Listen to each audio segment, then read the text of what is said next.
Salut, bienvenue dans Escale à Nanarland, l'émission qui explore la face cachée du cinéma. Au programme aujourd'hui, un homme en bronze, un boxeur caliente. Écoute, Rico, tu sais ce que les marchands de viande comme Iyal font des types comme toi? Et un oiseau en plastoc. Allez, c'est parti.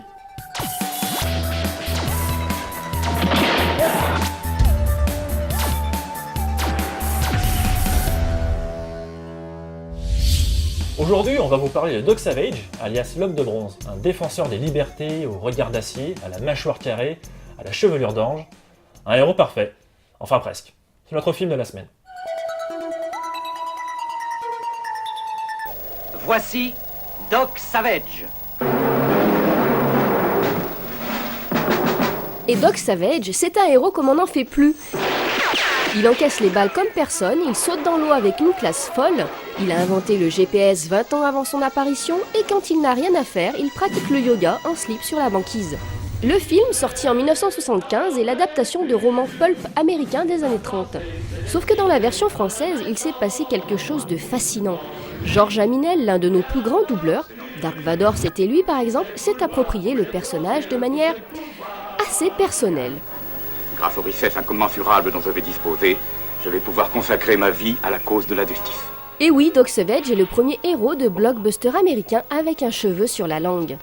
Car Georges Aminel, c'était Dark Vador, mais c'était aussi le doubleur de Gros Minet. Elle est venue avec l'acte de donation et la carte. De donation que mon père a fait enregistrer dans ce bureau. Résultat, pour notre plus grand bonheur, des scènes qui prennent une dimension comique assez inédite, à l'image de cet échange.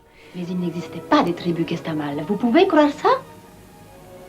Vous pouvez le croire? Oui, Il peut le croire. oui, je peux le croire. Ou de cette scène, l'un des plus beaux râteaux du cinéma.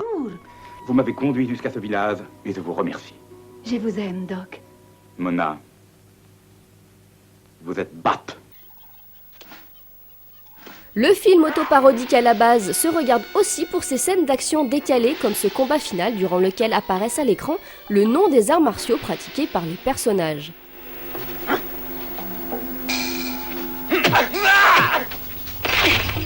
Doc Savage devrait bientôt revivre au cinéma. Espérons que le doublage soit à la hauteur de nos attentes.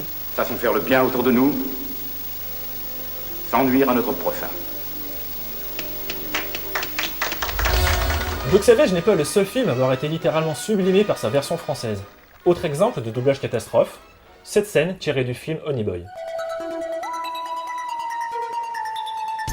Honey Boy, c'est un peu le Raging Bull de Eric Estrada. On ne suit plus Jack LaMotta, mais Rico, un boxeur latino.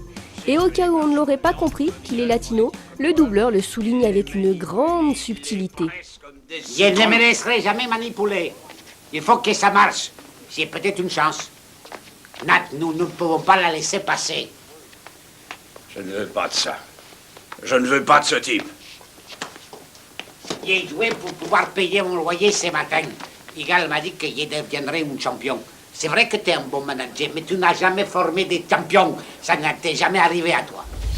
Le nanar n'a pas attendu la couleur pour s'incruster dans le monde du cinéma. À l'époque du noir et blanc, on faisait aussi les trucs craignos. Si vous avez un vieux à côté de vous, ramenez-le, parce que là c'est la rubrique vintage.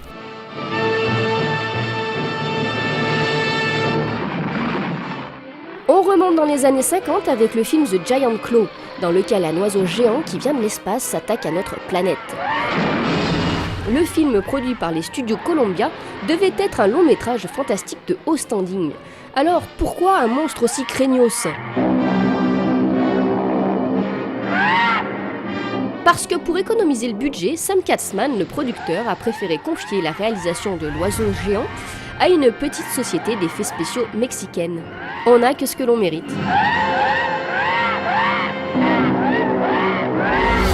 Voilà, fin de cette escale. Alors qu'est-ce qu'on peut retenir ? Eh bien que Doc Savage n'est jamais allé chez l'orthophoniste, C'est bien ça.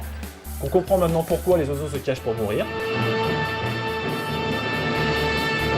et qu'il ne faut jamais se laisser manipuler. Je regrette, mais c'est la vérité. On se quitte avec l'extrait en trop, et surtout n'oubliez pas, le pire n'est jamais décevant.